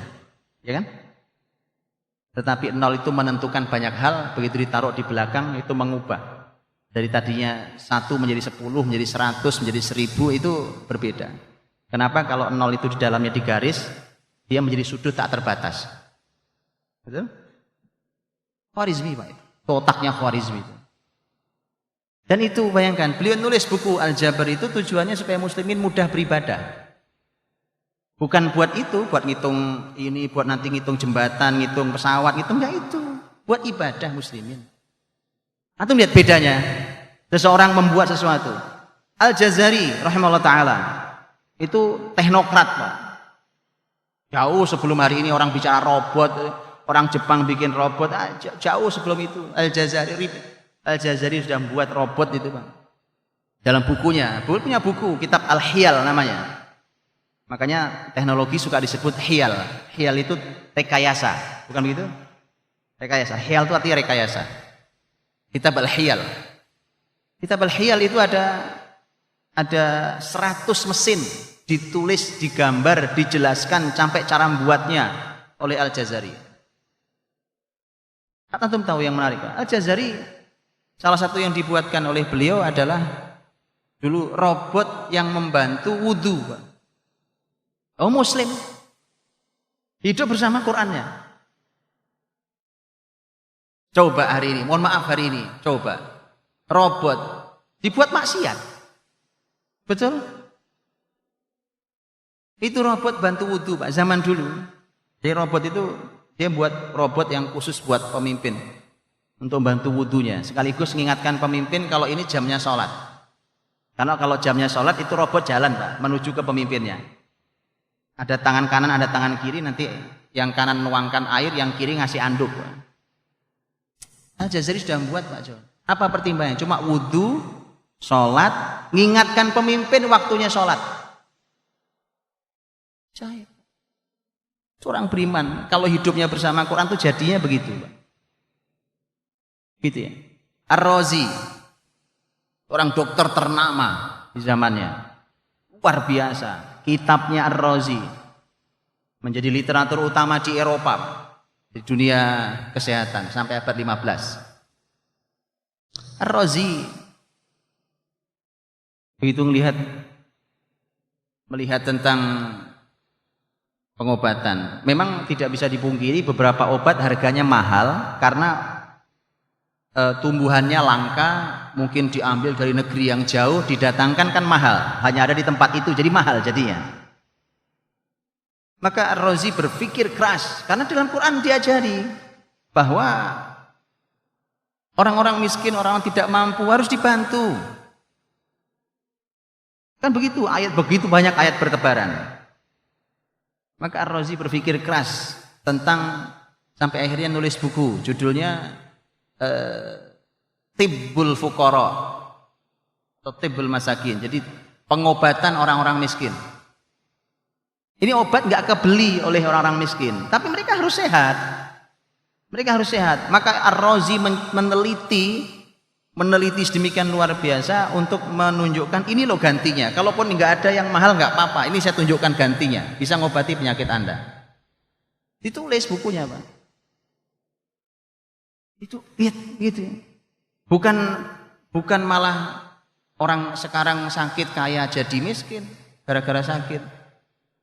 Ya kan? Orang-orang yang orang sakit keluar dulu dari rumah sakit, dari Bimaristan keluar, benar-benar sehat Pak, sehat dan bahagia. Hari ini keluar pasiennya sehat, ya kan? Yang sehat bingung, nah, itu tagihannya gede banget. Iya, jangan-jangan malah jatuh sakit itu yang sehat. Udah Pak, orang dulu Bimaristan itu hadir ngobati orang dan itu amal sosial. Kan ini semua rusak gara-gara di kepala kita semuanya nyari duit. Itu kepala kita hari ini. Itu masalahnya. Tidak kunjung hadir tanggung jawab kita sebagai mukmin, tanggung jawab kita dengan perintah Qur'ani pada saudaranya, apalagi pada yang tidak mampu, pada yang berkebutuhan, pada itu. Dulu orang keluar dari rumah sakit Bimaristan dikasih uang sama Bimaristannya, sama rumah sakitnya. Dikasih baju baru, dikasih uang emas. Dihitung berapa lama kamu sakit di sini dan kira-kira kamu perlu recovery-nya berapa hari. Sepanjang itu kan kamu nggak bisa nyari uang. Nah ini dikasih uang. Itu. Ayo cari di mana di Solo ada. Oh di Indonesia aja nggak nemu. Iya. Itulah makanya hadirin karena mereka muslimin dulu dimanapun keahlian mereka karena mereka hadir bersama Qur'annya. Dan Qur'an itu kan dulu memang sudah hari-hari sejak kecil. Apapun nanti keahlian mereka memang sudah hari-hari sejak kecil. Nah itu maka harus dilatih. Dari sekarang itu dilatih begitu bahwa mereka hidup harus dengan Quran. Kalau sudah Quran bicara sudah. Dan ini memang harus perlu latihan bahwa mereka hidup harus bersama Qurannya, tidak hanya pada membacanya, tapi juga bagaimana mereka memang hidup nafas mereka Qurani sampai nanti mereka dilatih memutuskan masalah dengan Qurannya. Sehingga nanti itu menjadi latihan umpamanya mereka jadi pengusaha, jadi ilmuwan, jadi teknokrat, jadi pemimpin negara, jadi apapun, itu memang di kepala mereka itu yang hadir. Hal seperti itu yang hadir. Ketika antum bicara tentang masalah ilmu, nggak ada agama yang menganjurkan ilmu sampai sekuat Islam, nggak ada. Atau bisa bayangkan masalah besar yang dihadapi oleh muslimin, oleh Nabi dan para sahabat di awal. Permasalahan dosa, permasalahan kemusyrikan yang dosa terbesar itu. Tapi uniknya Justru kata pertama yang Allah perdengarkan di telinga nabinya adalah Iqra. Ya toh? Bacalah. Bukan Muhammad hancurkan patung mereka. Bukan itu yang pertama. Muhammad lawan pemimpin zalim di Mekah itu. Bukan itu. Bukan itu ternyata. Padahal itu masalah semua. Itu sumber masalah semua, bukan? Ya. Tapi perintahnya Iqra bismi rabbikal ladzi khalaq. Bahkan Nabi masih disuruh sabar 13 tahun lamanya untuk sampai turun ayat udzina lil ladzina yuqataluna bi annahum zulimu. Telah diizinkan untuk membalas. Itu baru perang. Itu sabarnya 13 tahun lebih. Bisa bayangkan itu. Jadi teman-teman insyaallah dalam panduan, mereka hidup dalam panduan. Bicara tentang ilmu dari umpamanya. Karenanya muslimin karena dorongan begitu kuat, ilmu itu harus sampai ke seluruh manusia, muslim dan non muslim harus berilmu semua. Maka muncul ide-ide dari para pembesar Islam dulu. Maka muncullah namanya Baitul Hikmah umpamanya. Itu murni ide muslimin, belum pernah ada bangsa sebelumnya punya ide itu. Apa Baitul Hikmah? Baitul Hikmah itu awalnya perpustakaan, ujungnya kampus besar. Perpustakaan umum. Sebelumnya tidak pernah ada di muka bumi perpustakaan untuk umum. Kalau dulu ilmuwan Yunani ada ilmuwan Yunani. Ada pemikir-pemikir ilmuwan Yunani ada. Tapi mereka tidak punya perpustakaan umum, jangankan perpustakaan umum. Wong mereka saja itu masyarakat yang tersingkir. Jadi mereka itu masyarakat yang tersingkir di masyarakatnya. Tidak dianggap oleh masyarakatnya. Itu para filosof itu orang kan nggak nyambung Pak diajak ngomong filsafat. Orang diajak ngomong muter-muter gitu, orang ini ngomong apa sih orang? Masyarakat apa? Apalagi ngomong perpustakaan nggak ada. Perpustakaan umum pertama muslimin yang buat Baitul Hikmah di Baghdad pertama kali. Kenapa? Karena tadi Quran mendorong untuk itu, untuk ilmu. Dulu para khalifah kalau ada pedagang pergi ke negeri-negeri jauh, itu minta oleh-oleh. Khalifah itu minta oleh-oleh. Anda mau pergi ya, rombongan kemana? Ke negeri sana. Saya minta oleh-oleh. Anda tahu oleh-olehnya apa? Ini diminta. Bukan pakaian, bukan makanan, bukan. Yang diminta apapun buku yang ada di sana bawa ke sini. Nanti saya yang bayari. Oleh-olehnya buku dulu khalifah itu, Pak. Karena sadar bahwa itulah Islam. Itu muslimin tuh. Gitu ya, makanya hadirin inilah sudah waktunya begitu. Sehingga nanti di apapun mereka ilmunya akan coba mencari solusinya. Hari ini teknologi coba cari solusinya. Cari solusinya di Quran. Nah, itu nggak akan bisa kalau kita nggak tahu isinya memang. Nggak akan bisa. Dan isi itu bukan terjemahan, teman-teman. Dan juga bahkan bisa jadi tidak ada di tafsir ulama dulu. Kenapa? Karena para ulama menafsirkan sesuai dengan zamannya. Dan sesuai dengan ilmu yang Allah bukakan di zaman itu. Sementara di setiap zaman bisa hadir masalah baru. Nah, ini gadget antum ini masalah baru. Ya toh? Masalah baru. Apapun. Maka kemudian kalau Quran itu kan mukjizat. Quran mukjizat. Mukjizat itu berhasil mengalahkan apa saja yang paling dikagumi di saat kitab suci itu ada. Makanya mukjizatnya Nabi Musa alaihissalam, mukjizatnya tongkat berubah jadi ular itu kan untuk nandingi para penyihir Fir'aun yang tali jadi ular. Semisal lah ya, yang ini tali, yang ini tongkat, tapi sama-sama jadi ular. Bisa mengalahkan. Begitulah mukjizat. Maka Al-Quranul Karim ketika turun, dulu di zaman Nabi Isa juga sama. Zaman Nabi Isa masyarakatnya lagi kagum dengan dunia pengobatan. Nabi Isa itu mukjizatnya seputar ke pengobatan. Ya kan? Wa ubri'ul akmaha wal abros. Saya bisa menyembuhkan orang-orang dengan penyakit-penyakit yang dulu penyakit susah disembuhkan. Penyakit sopak, lepra segala macam, sampai bahkan yang puncak ilmu kedokteran yang sampai hari ini nggak bisa. Wa uhyil mauta biidznillah, dan aku bisa menghidupkan orang mati dengan izin Allah. Kan puncak ilmu kedokteran apa? Menghidupkan orang mati, itu puncak ilmu kedokteran, Pak. Betul kan? Kalau cuma ngobatin orang sakit mah biasa. Menghidupkan orang mati itu puncak ilmu kedokteran. Orang mati datang ke dokter, saya dokter ahli, saya bisa hidupkan ini. Nah itu top itu. Mukjizat, karena zaman itu zaman orang sangat kagum dengan dunia medis, maka hadir mukjizatnya seperti medis itu. Makanya ketika para ulama mengatakan Quran bagaimana? Quran itu turun di masyarakat Arab yang sangat kagum dengan sastra.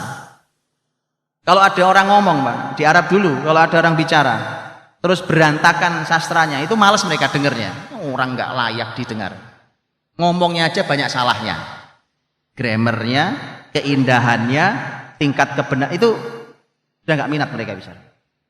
Maka Quran hadir itu mengagumkan bahkan penyair-penyair ternama zaman itu. Izan. Nah begitulah. Quran ternyata masih dipakai sampai hari ini. Kalau kitab suci lain kan udah berhenti tugasnya. Disempurnakan dengan Quran. Ternyata Quran masih dipakai sampai hari ini dan seterusnya. Lah hari ini apa yang paling dikagumi? Ini teknologi diantaranya. Kalau Quran mukjizat, Quran bisa memberikan solusi yang lebih mengagumkan daripada teknologi yang antum kagumi hari ini. Tapi tidak bisa diberikan ini kecuali oleh orang yang akrab dengan Qurannya. Dan itu perlu latihan sangat panjang. Dan hari ini alhamdulillah ada ilmuwan-ilmuwan Islam yang seperti itu, tapi jumlah mereka masih sedikit dan perlu diperbanyak. Begitu saya kira, walau besok sudah sangat siang dan mudah-mudahan ini bisa mengangkat bahwa ayo kita naikkan lagi kebaikan ini, dipertahankan kebaikannya, kita naikkan lagi bahwa generasi gemilang ini ke depan memang dengan Al-Quran ini. Al-Quran inilah generasi bisa kita hadirkan seperti para sahabat Rasul Shallallahu Alaihi Wasallam yang bertebaran di muka bumi dengan Quran. Wallahu a'lam bishawab. Assalamualaikum warahmatullahi wabarakatuh.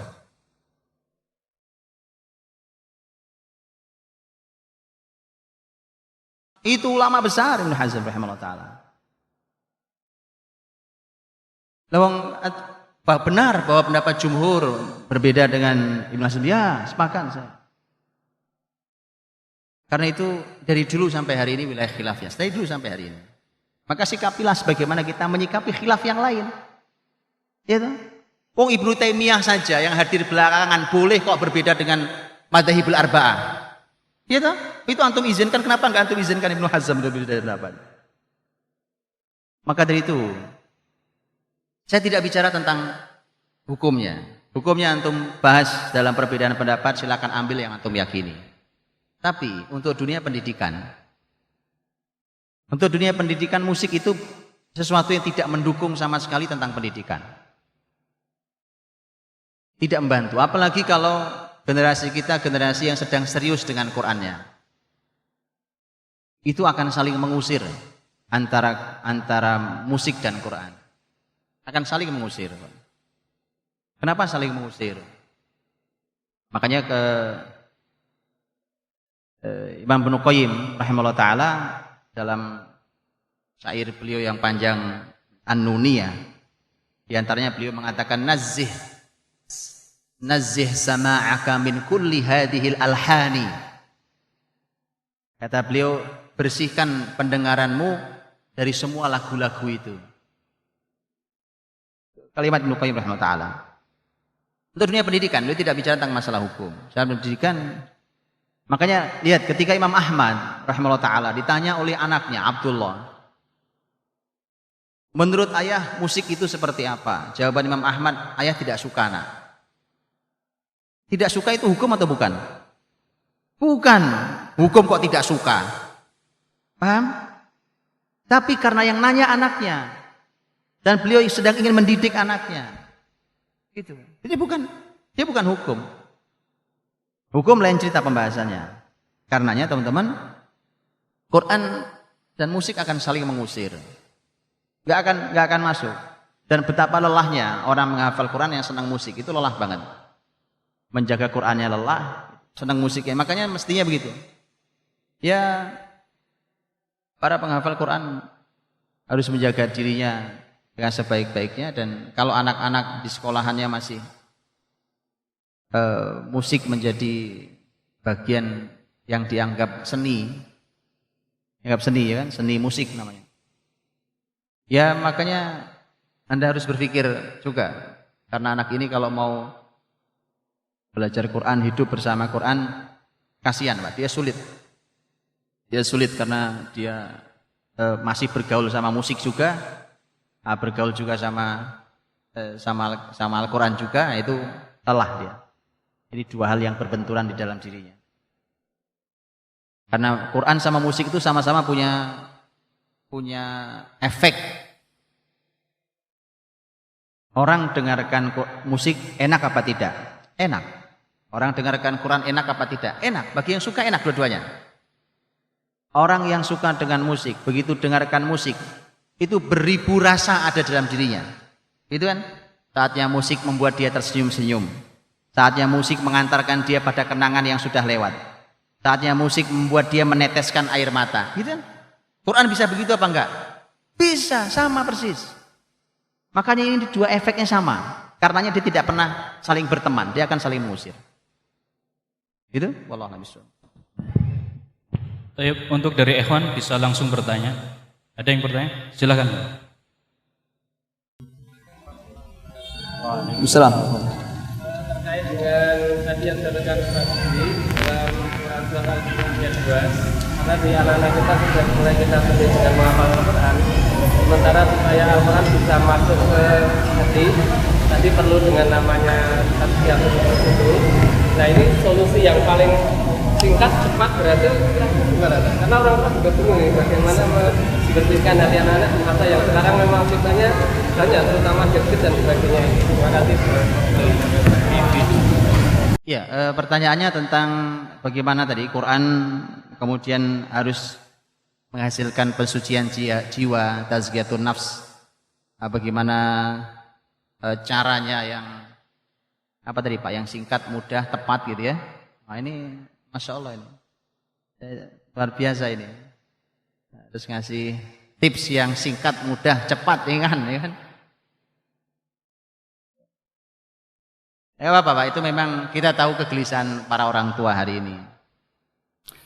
Ya Pak, ini Pak, kan ketika yatlu alaihim ayatihi masuk wa yuzakkihim, baru wa yu'allimuhumul kitab. Tazkiyatun nafs itu tentu bukan hanya baca Quran, tapi ketika baca Quran juga justru merupakan menjadi kunci besar untuk tazkiyatun nafs. Tapi tazkiyatun nafs dengan berbagai macam bentuk caranya. Makanya contohnya ibadah itu semua, apapun ibadah itu adalah hasilnya adalah tazkiyatun nafs. Hasilnya. Makanya ketika bicara tentang sholat, innas sholata tanha 'anil fahsya'i wal munkar. Kan itu tazkiyatun nafs. Sholat mencegah berbuat keji dan munkar. Puasa juga sama. Puasa umpamanya, puasa Rasul sallallahu alaihi wasallam yang mengatakan tentang puasa, man lam yada' qaulaz zuri wal 'amala bih, falaysa lillahi hajatun fi an yada' ta'amahu wa syarabahu. Yang belum bisa meninggalkan ucapan dosa, Allah enggak perlu puasanya. Artinya ada tazkiyatun nafs, bahwa lisannya harus bersih sebagaimana dia nahan makan minum di waktu puasa. Begitu seterusnya. Haji sama. Haji demikian. Jadi semua ibadah itu adalah merupakan proses tazkiyatun nafs. Makanya Qur'annya sendiri yang sudah mulai dihafal, mulai dibaca, dilatih, dihafal, dibaca. Satu, buatkan pengkondisiannya di rumah kita. Di rumah kita, di kendaraan kita. Tadi makanya saya bilang, ayo kita singkirkan musik tadi itu. Saya sekali lagi tidak bicara hukum ya, tapi saya bicara pendidikan. Ayo kita singkirkan musik itu, karena itu nggak masuk di dalam proses pendidikan Qur'ani anak-anak kita. Kita ganti semuanya. Setel-setelan begitu nggak ada. Kalau masih ada yang begitu dibungkus saja, disingkirkan, buang. Di rumah kita, di kendaraan kita, dimanapun diganti, setelannya diganti. Kemudian tadi saya katakan orang tuanya perlu berilmu untuk menghadirkan pada anak semakin mereka cinta, kagum dan bangga tentang yang dihafalnya. Itu saya ceritakan. Anda ngobrol keluar ayatnya, Anda ngobrol bicara tentang ayat. Memang orang tuanya perlu belajar kalau ini. Harus belajar supaya anak mulai tahu, oh luar biasa ya Quran yang saya hafal ini isinya. Jadi ngomongin apa saja tanpa dia sadari dia kagum bahwa kita keadaan apa saja kita bicaranya ini ayatnya, ini bicara ayatnya, ini bicara ayatnya. Sekali waktu boleh juga loncat pada hal yang lebih tinggi sekali waktu untuk mereka tahu bahwa ke depan sampai seperti ini. Nah, contohnya saya sering memberikan banyak contoh para ahli berbagai ilmu pengetahuan umum hari ini, para profesor, para doktor muslim yang mereka akrab dengan Qur'annya, itu memiliki cara pandang yang sangat berbeda dengan ilmuwan yang semisal dengan dia yang tidak akrab dengan Qur'annya. Bahkan dia bisa menemukan ilmu-ilmu yang baru yang hari ini belum ditemukan oleh siapapun. Itu boleh juga sekali waktu dilemparkan supaya tadi. Nah, semua itu dibantu dengan tazkiyatun nafs, ibadah mereka. Sebagaimana prosesnya? Umpamanya perintah Nabi untuk menjaga anak-anak sholat, perintah dari umur 7, evaluasi umur 10, sebagaimana hadis Nabi yang sering juga kita kaji tentang masalah ibadah. Itu harus dijaga betul, Pak. Nah, kalau anak punya hafalan Quran, sholat masih guyonan, ya kan? Sholat masih bercanda, sholat masih belum baik. Ada yang masalah dengan tazkiyatun nafsnya. Jadi ibadahnya begitu dijaga dengan sangat baik. Puasanya begitu dijaga dengan baik. Tentu ada tahapannya. Sekali lagi tahapannya harus taati. Jangan juga terlalu semangat tapi lupa dengan panduan Nabi. Saking semangatnya, anak baru umur berapa dipres untuk puasa Ramadan. Ayo puasa Ramadan. Itu temanmu sudah selesai 30 hari Ramadannya. Enggak ada satupun yang batal, enggak begitu, Pak, ada panduannya. Ada panduan Nabi SAW. Enggak sembarang. Nah begitu seterusnya, yang perempuan umpamanya. Dan tanyakan pada para ulama yang membahas. Umpamanya memakaikan jilbab bagi anak-anak. Ulama membahas, umur berapa sih anak-anak mulai dijilbabi, mulai latihan jilbaban, itu ada ilmunya. Ada ilmunya. Ya, ada yang memberikan, ada yang menyamakannya dengan sholat, ada yang menggunakan kaidah lain seperti ulama madhab Syafi'i. Ulama Syafi'iyah mengatakan indama tushtaha, ketika si anak perempuan itu mulai disenangi, nah, mulai diminati, mulai kelihatan cantiknya, Pak. Mulai dia dilatih. Latihan, namanya latihan itu sekali waktu berhasil, sekali waktu namanya latihan. Begitu seterusnya, Pak. Itu semua proses tazkiyatun nafs sampai nanti terus bahwa ibadah-ibadah itu yang dilakukan itu kan sebenarnya ini juga satu PR lagi buat kita. Kadang-kadang seseorang menjalankan ibadah itu tidak diberi alas, tidak diberikan dialog yang mengalasi ibadahnya, sehingga yang terjadi dia beribadah kayak robot, Pak. Robot bisa sholat, bisa. Yuk kita buat robot yang sholat. Bedanya apa dengan kita nanti? Bisa nggak robot? Bisa. Bikin sholat, bacanya yang panjang, nggak ada capeknya robot. Rukuk yang sempurna, tumaknina, sujud yang sempurna sampai selesai sholat. Bedanya apa dengan kita? Betul, nggak punya hati. Robot nggak punya hati. Dia gerak saja begitu. Kayak robot, Pak. Nah itu repotnya hari ini. Anak-anak beribadah kayak robot, Pak. Kalau hati itu penuh rasa di sini. Ada rasa bermacam. Hari ini dia merasa begitu khusyuknya. Hari ini dia merasa begitu dalamnya. Hari ini sedih, kok saya hari ini kok sholatnya nggak fokus ya? Kok saya macam-macam yang saya ingat. Jadi ada berbagai rasa dalam diri itu manusia. Makanya itu pentingnya mengalasi semua itu. Supaya mereka nggak beribadah kayak robot. Di awal sih memang dia jalani saja dulu. Tapi kemudian setelah itu harus dibahas, diobrolkan, diperbincangkan, bertahap. Kenapa sih sholat, nak? Kenapa sih puasa? Kenapa sih harus jilbaban? Ini pembahasannya. Dan kaitkan semua dengan Quran. Itu begitulah semuanya. Nah proses panjang itu yang sebenarnya harus dilakukan orang tua. Ya, supaya tidak terpisah antara Quran dengan keseharian. Karena yang perlu Bapak Ibu pahami juga bahwa sekulerisme yang berhasil meluluhlantakkan Islam sejak menjelang kejatuhan Turki Utsmani itu sampai hari ini masih menjadi pola di kepala kita. Sesuatu itu dibelah-belah. dipecah-pecah begitu sampai susah disatukannya. Dan sayangnya kayak tadi, ternyata Quran dipahami ngapal Quran, bahwa itu nggak cocok sama akhlaknya ya nomor sekian. Quran dihafal, dipelajari ilmunya, tapi bahwa itu keimanannya nggak kunjung kokoh, nggak kunjung kuat juga akhirnya terjadi. Ya, dengan itu insya Allah tadilah lakukan itu memang proses, dan itu sebenarnya proses yang tidak rumit, tidak sulit.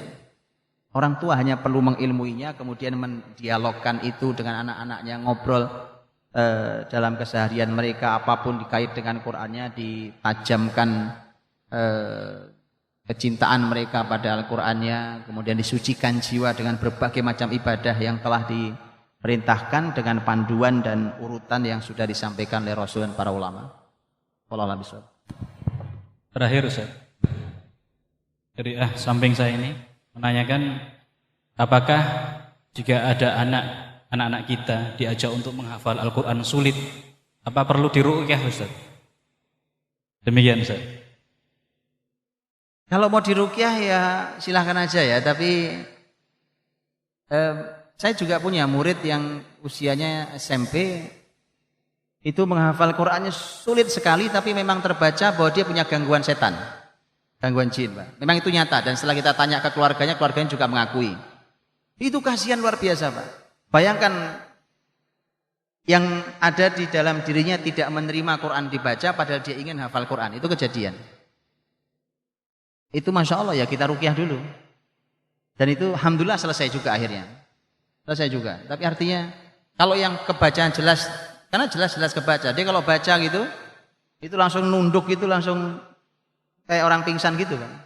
Baca Quran langsung kayak orang pingsan, itu kan enggak lazim ya. Silakan kalau yang begitu silakan diruqyah. Tapi kalau normal-normal saja, enggak ada masalah, hanya masalah kecepatan, enggak perlu diruqyah juga enggak apa-apa. Karena gini, saya katakan bahwa banyak orang tua yang berkata ke saya tentang, "Ustaz, anak saya ini agak susah ngafal Qurannya. Jadi kalau yang ngafal gitu anak saya ini agak kurang." Saya sampai hari ini termasuk orang yang tidak terlalu percaya Pak dengan kalimat itu. Saya mohon maaf. Kenapa? Karena banyak orang tua itu ternyata satu tidak kenal anaknya. Tidak kenal anaknya. Yang kedua juga nggak ngerti cara didik anaknya. Itu masalahnya dua itu. Akhirnya dia selalu sudah memberikan vonis. Saya selalu bilang jangan divonis gitu ya Pak, Bu. Sudah serahkan aja deh. Katakan bahwa mudah-mudahan dimudahkan Allah, dah selesai. Karena terbukti ada beberapa orang tua yang sudah mengatakan anaknya susah, kok anaknya susah ngapal Quran. Ternyata cuma orang tuanya nggak tahu tadi Pak. Selahnya kayak di mana nggak tahu dia. Kliknya di mana dia nggak ngerti.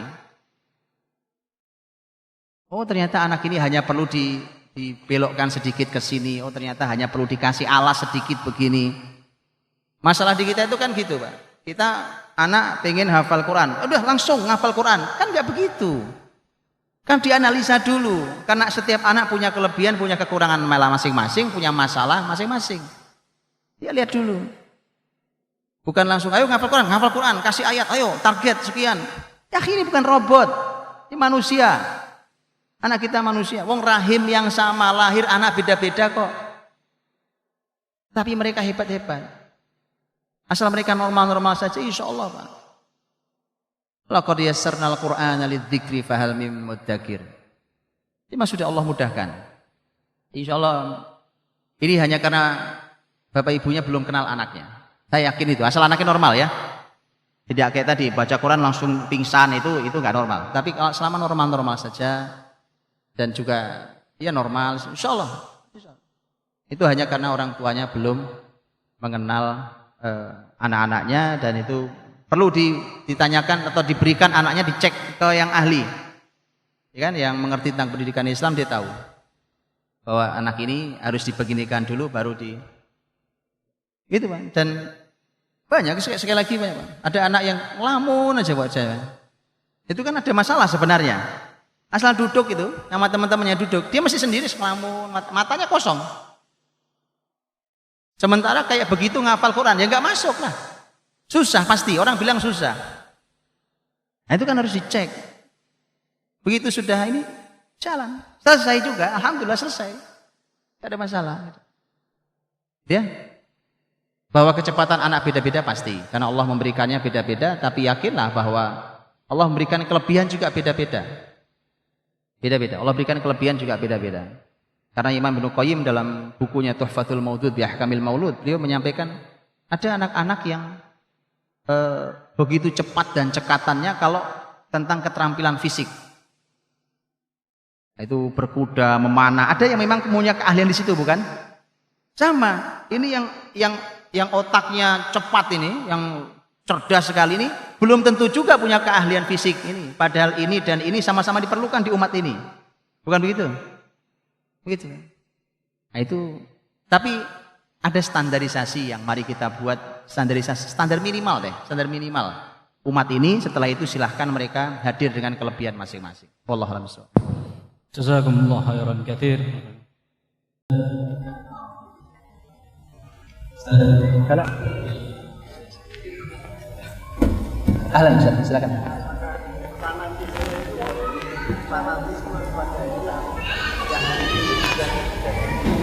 Kata negatif, ekstrim, fanatik, yang saya tanyakan apakah fanatisme itu perlu ditanamkan pada anak kita? Bahkan kalau pertanyaan ayah kita, beliau menanyakan tentang apakah fanatisme, kalau perlu ekstremisme itu perlu ditanamkan di anak-anak kita terhadap Islam ini. Saya tidak terlalu suka Pak dengan istilah fanatis dan ekstremis. Itu bukan istilah Qur'ani. Kita tidak suka istilah itu. Istilah Qur'ani saja, pakai istilah yang standar. Istilah standar dan Qur'an istilahnya jauh lebih berkah. Ketika bicara tentang orang-orang beriman, orang-orang yang beramal soleh, baik amal solehnya, amal soleh ukhrawinya ataupun amal solehnya duniawi, al-khairat sebagai jenis macam kebaikan yang lain, maka itulah orang beriman yang dimau oleh Allah SWT. Tadi orang beriman yang kalau Allah dan Rasul telah memutuskan masalah, maka dia tidak punya pilihan lagi. Begitu itu yang kita mau. Kalau ada perbedaan masalah di kita, yuk kita selesaikan dengan keputusan Allah dan Rasulnya. Itu yang kita mau begitu. Dan istilah itu kalau saya menyarankan tidak usah dipakai, karena istilah-istilah itu jebakan-jebakan yang dibuat oleh musuh Islam. Fundamentalis, ekstremis, moderat, apalagi yang lain, fanatis tadi itu, fanatisme tadi. Istilah-istilah itu saya melihat ini istilah memang disengaja dimunculkan untuk diadu antar kita. Sebagaimana saya tidak suka dengan istilah ekstremis, saya nggak suka dengan istilah moderat. Saya nggak suka istilah-istilah itu, Pak. Gimana, Pak?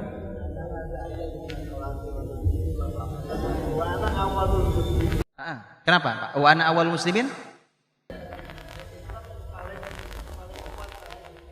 Oh iya, tapi itu bukan ekstremis, bukan fanatisme. Itu kekuatan orang beriman dalam hal itu.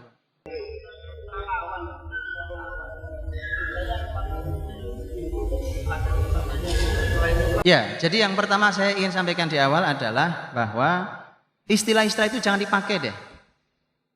Itu istilah yang buat musuh, buat ngadu muslimin. Oh ini Islam moderat, ini Islam ekstremis. Dan hentikan istilah itu. Makanya saya mohon maaf, saya tidak suka dengan istilah ekstremis, bagaimana saya tidak suka dengan istilah moderat. Kalau dia bilang ini Islam moderat, Islam itu moderat kayak apa modelnya? Islam ekstremis itu kayak apa modelnya? Enggak ada, Pak. Semua ada tempatnya. Ini generasi diajarkan dengan lengkap sempurna tentang Islam ini, makanya ilmunya harus sempurna, Pak. Ilmu itu jangan nggak sempurna. Untuk anak kita jangan loncat-loncat. Kalau buka kitab fikih dari mulai toharoh sampai ujungnya jihad, kita fikih itu ujung awalnya toharoh, ujung akhirnya bisa jihad, bisa hudud, urusan negara pokoknya. Ngajinya harus berurut begitu, jangan loncat sini, loncat sana. Hari ini yuk kita bicara toharoh, besok yuk kita ngomong riba, besok yuk kita ngomong jihad. Acak-acakan pada masyarakat ini, berantakan cara berpikir umat ini. Itu yang membuat kita tidak lengkap. Begitu tidak lengkap, pasti akan diadu domba, Pak. Adu antara kita, karena kita tahu sepojok, tidak tahu pojok yang lain. Sementara kita pasti akan memusuhi ilmu yang kita tidak tahu. Kalau kita nggak tahu barang itu, pasti kita musuhi, itu nggak benar itu. Padahal ada juga di kitabnya. Nah itu makanya kemudian diadu. Nah, sehingga begini Pak, yang harus dilakukan, apa sebenarnya yang harus dilakukan pada generasi kita itu? Di awal, apalagi anak-anak, Pak. Anak-anak kan ilmunya belum banyak, wawasan belum ada. Kemudian mereka ini tidak cukup alat untuk analisa, maka disampaikan apa adanya. Nah, disampaikan Islam, dilatih mereka Islam, dibuat mereka bangga. Termasuk ayat tadi, wa ana awwalul muslimin, fashhadu bi anna muslimin. Itu semua itu memang ditanam ke mereka. Kamu muslim. Oke, sudah. Nanti kalau di anak-anak ada efeknya, Pak. Efeknya anak-anak itu akan terkesan kayak teroris. Dia akan bilang, dan itu Anda boleh lihat. Begitu Anda bilang, tanam begitu kuat bahwa dia muslim, ini muslim, nah dibuat bangga dengan Islamnya, dengan Qurannya, dengan nabinya, dengan ibadahnya, dengan ini semua tentang Islam. Itu efeknya ada, Pak. Efeknya itu anak-anak, karena masih kecil-kecil, taunya. Dan saya sering ceritakan ini di banyak kajian, Pak, bahwa ini karena harus mendidik harus benar, dengan benar. Begitulah ketika dulu saya pernah tinggal tidak jauh dari sebuah gereja besar di Jakarta Timur. Karena tidak jauh dari rumah saya, karena anak saya yang usianya di bawah 5 tahun waktu itu, sehingga saya di bawah 5 tahun, karena kita tanamlah Islam yang kuat itu. Dan saya menggunakan istilah Qur'ani, simple Pak, gampang-gampang gitu. Kalau ini agamanya apa, Bi? Ini agamanya namanya Kristen. Oh gitu, berarti bukan kayak kita, bukan Kristen. Kalau Kristen itu benar atau salah? Kafir. Kan Quran yang bicara kafir, saya nggak sungkan Pak, karena kalau istilah Quran itu mesti lebih berkah. Laqad kafarol ladina qalu innallaha tsalitsu tsalatsa, begitu ayatnya.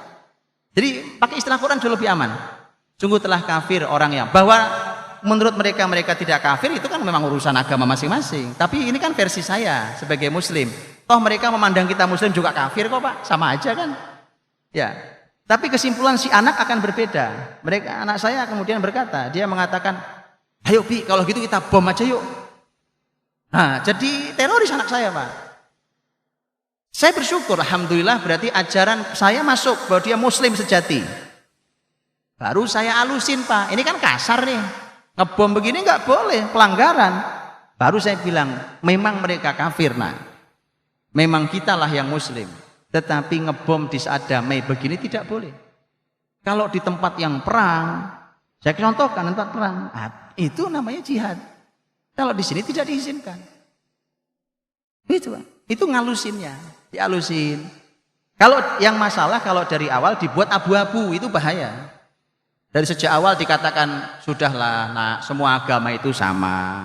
Toh sama-sama menuju Tuhan. Itu nggak jadi Pak, generasinya nggak jadi. Paham ya Pak? Tapi nggak usah pakai istilah-istilah itu. Gunakan istilah-istilah Qur'ani, istilah-istilah Rasul dan istilah para ulama. Itu lebih aman, sudah selesai. Gak ada masalah dengan itu. Jadi nggak usah pakai istilah ekstremis, istilah fundamentalis, istilah moderat, istilah fanatisme. Karena bahwa orang mempertahankan kebenaran itu pasti harus sampai pada level itu. Saya pertahankan kebenaran. Tapi saya minta di ilmu yang lengkap. Dan kalau saya sering ibaratkan kalau ada kayak tukang kayu Pak. Begitu kayu gelondongan datang, itu kayu-kayu datang itu kan si tukang kayu ngincer-ngincer gitu, karena ini bengkok nih. Itu oleh si tukang kayu diluruskan dulu. Baik, si tukang kayu tahu. Begitu diluruskan itu, ya kan? Dibersihkan, diluruskan, dicek, udah lurus, sudah bersih. Apa yang dilakukan oleh tukang kayu? Diamplas Pak. Kenapa? Karena efek dari itu semua itu kan nggak rapi. Itu kalau kena tangan aja nusuk gitu Pak. Nah, maka diamplas aja. Nah, proses ngamplas itu juga penting. Yang kasar-kasar tadi itu, yang ide ngebom segala macam tadi itu ada. Ada orang jilbaban lewat depan rumah saya dulu Pak. Tak bawa nuntun anjing. Anak saya simpel loh, masih anak kecil. Dia tahu anjing binatang najis itu yang dia dapatkan dari ajaran saya. Nah, begitu melihat gitu, dia bilang, "Bi, itu orang Kristen pasti itu." Saya bilang, Kristen bagaimana anak dia jilbaban? Dia bawa anjing. Itu anak kecil cara menilainya. Baru saya ceritakan begini. Bisa jadi itu anjing punya siapa, atau anjing punya majikannya, atau anjing punya siapa. Sementara dia sebenarnya nggak mau, tapi dia pakai jilbab. Itu muslimah. Jilbab itu tanda muslimah. Dan tidak boleh kita bilang dia lain agamanya, dia pakai jilbab. Itu identitas dia. Itu ngamplas namanya, Pak. Tapi ngamplasnya jangan seru-seru juga. Kalau ngamplasnya seru-seru, bengkok lagi. Paham ya? Ada seninya. Wallahu a'lam bishawab.